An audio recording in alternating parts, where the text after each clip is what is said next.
Hello, my friend. Today I want to introduce you to a part of law which I studied a little bit during my law studies. This is Islamic law or Muslim law coming up. Hello, my friend. My name is Claire and I am here to teach you French with a smile. So, either you're interested in the subject or you just want to practice sophisticated sentences that we are going to repeat together. This is why I'm teaching you this lesson today. Let's start. So, les sources du droit musulman sont les suivantes.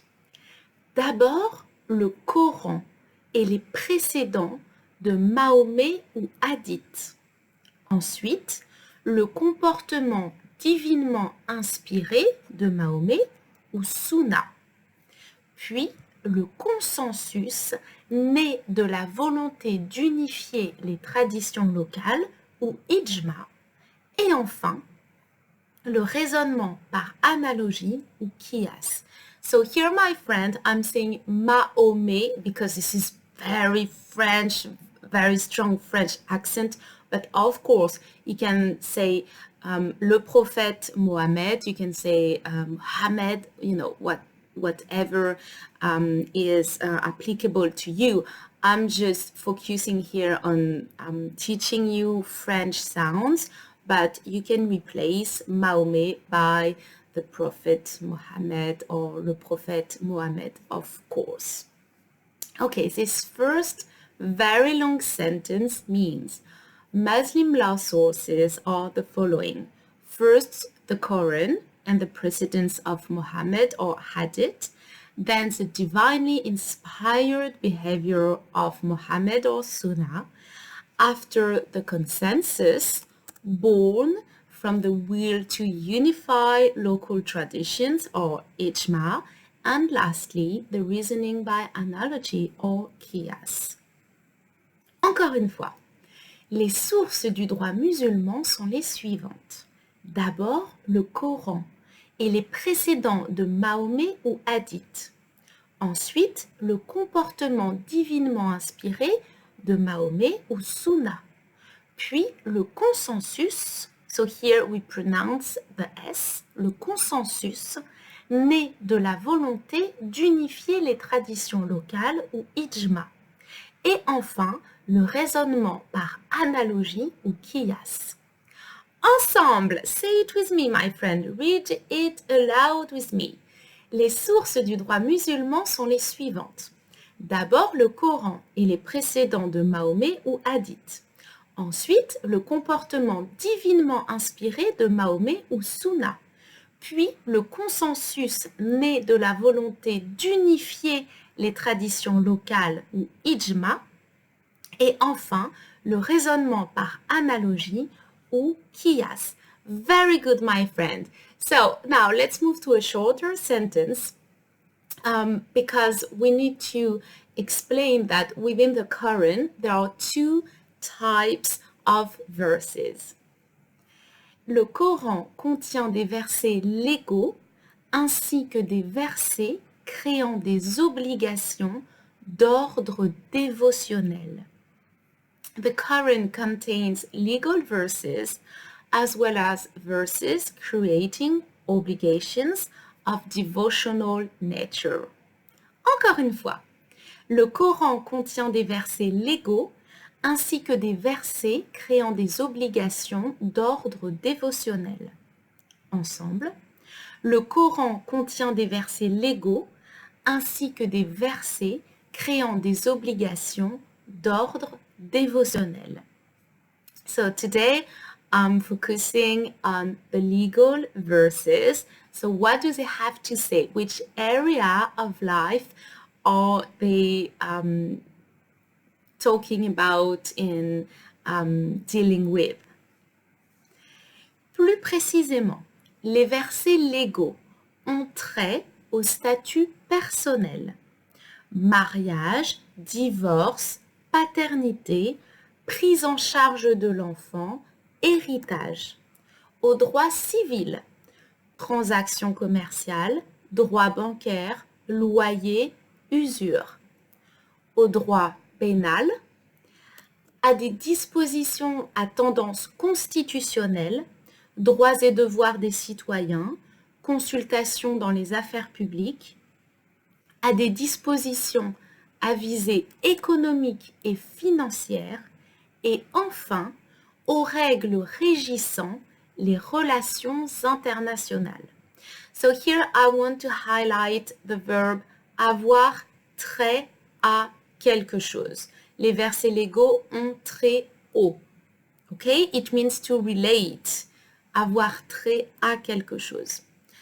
The whole sentence means, more precisely, the legal verses relate to personal status, marriage, divorce, fatherhood, responsibility of the child, heritage, to civil law, commercial transactions, banking law, rent, usury, to criminal law, to rules of constitutional nature, rights and duty of citizens, consultations in public affairs, of rules of economic and financial goal, and lastly, of international relations rules. Encore une fois, plus précisément, les versets légaux ont trait au statut personnel, mariage, divorce, paternité, prise en charge de l'enfant, héritage, au droit civil, transactions commerciales, droit bancaire, loyer, usure, au droit pénal. So here, you can say droit criminel, but usually we use the adjective pénal, droit pénal, criminal law. À des dispositions à tendance constitutionnelle, droits et devoirs des citoyens, consultation dans les affaires publiques, à des dispositions à visée économique et financière, visée, so you see the idea of vision, sight, vue, here this is visée. You can think of the image of an arrow which is sent, la visée. It has a very specific goal, à visée économique et financière. Et enfin, aux règles régissant les relations internationales, with a liaison with a S.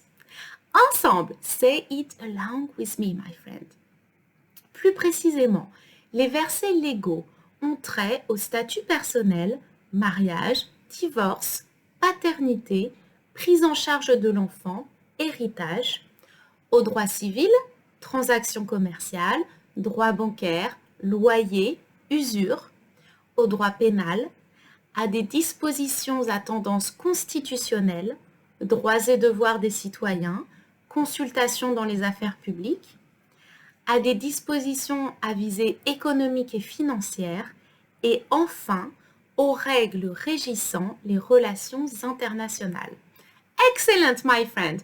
So now the question is, when a judge applies Islamic law, is he using directly the Quran?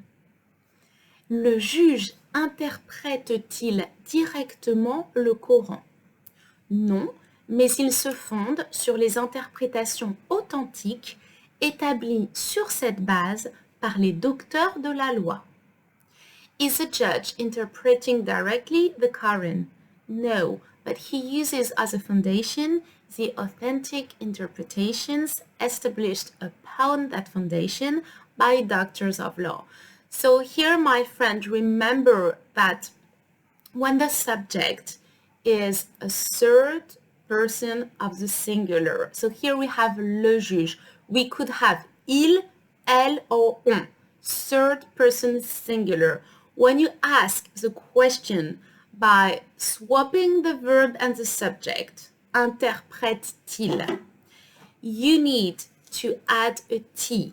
This is very important. This is mandatory. It is for pronunciation purposes, but this is mandatory, and this is only for the third person of the singular. Le juge interprète-t-il directement le Coran? Non, mais il se fonde sur les interprétations authentiques établies sur cette base par les docteurs de la loi. Ensemble. Le juge interprète-t-il directement le Coran? Non, mais il se fonde sur les interprétations authentiques établies sur cette base, par les docteurs de la loi. Very good, my friend.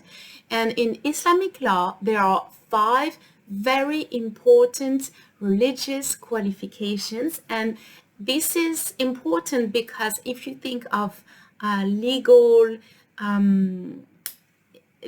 interpretations, it directly has an influence on the legal interpretations of behaviors, actions, acts, deeds. So let's see. Il existe 5 qualifications religieuses pour juger les comportements. 1. Les actions obligatoires, wajib. 2. Les actions recommandées, sunnah ou mandoub. 3. Les actions indifférentes ou permises sans objection. 4. Les actions répréhensibles, désapprouvées, répugnantes ou makruh. 5. Les actions interdites ou haram. Very good. So there are 5 religious qualifications to judge behaviors. 1. The mandatory actions or wajib. 2. The recommended actions or sunnah or mandub. 3. The indifferent actions or actions allowed without objection. 4. The reprehensible, disapproved or loathsome actions or makruh. 5. The forbidden actions or haram. Encore une fois, il existe 5 qualifications religieuses pour juger les comportements. 1. Les actions obligatoires, wajib. 2. Les actions recommandées, sunnah ou mandoub. 3. Les actions indifférentes ou permises sans objection. 4. Les actions répréhensibles, désapprouvées, répugnantes ou makruh. 5. Les actions interdites ou haram. Ensemble, my friend, il existe 5 qualifications religieuses pour juger les comportements. 1. Les actions obligatoires, wajib. 2. Les actions recommandées, sunnah ou mandoub. 3. Les actions indifférentes ou permises sans objection. 4. Les actions répréhensibles, désapprouvées, répugnantes ou makruh. 5. Les actions interdites ou haram. Excellent. My friend, these religious qualifications have inspired the same way of classification for acts, legal acts. Ces qualifications ont inspiré l'échelle de validité juridique des actes.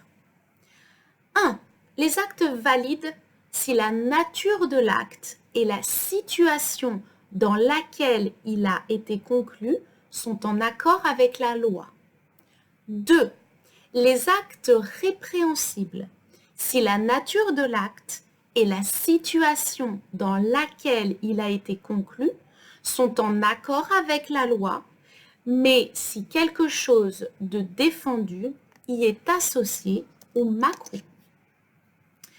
3. Les actes erronés, si leur nature est conforme à la loi, mais la situation est contraire à la loi ou fasil. 4.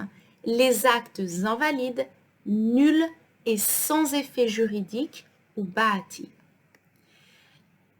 These qualifications inspired the validity scale of acts. 1.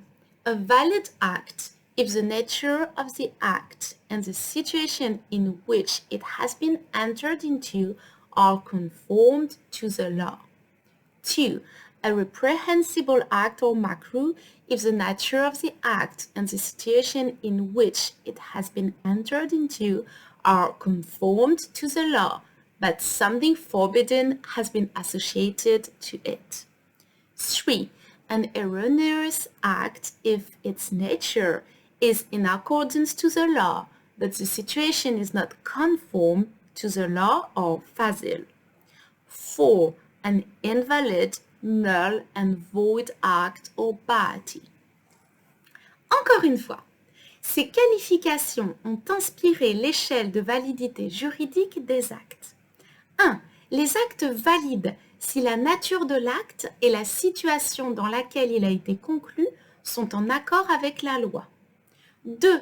Les actes répréhensibles si la nature de l'acte et la situation dans laquelle il a été conclu sont en accord avec la loi, mais si quelque chose de défendu y est associé ou makruh. 3. Les actes erronés si leur nature est conforme à la loi, mais la situation est contraire à la loi ou fasil. 4. Les actes invalides, nuls et sans effet juridique ou ba'ati.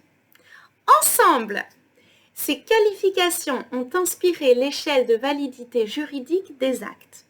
1. Les actes valides, si la nature de l'acte et la situation dans laquelle il a été conclu sont en accord avec la loi. 2. Les actes répréhensibles, si la nature de l'acte et la situation dans laquelle il a été conclu sont en accord avec la loi, mais si quelque chose de défendu y est associé, makruh. 3. Les actes erronés, si leur nature est conforme à la loi, mais la situation est contraire à la loi ou fasil. 4. Les actes invalides, nuls et sans effet juridique ou ba'ati. Congratulations, my friends!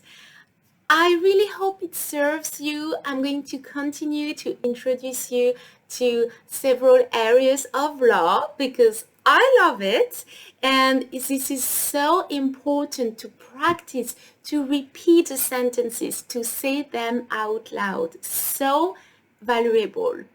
My friends, I am available for one-to-one lessons on Preply.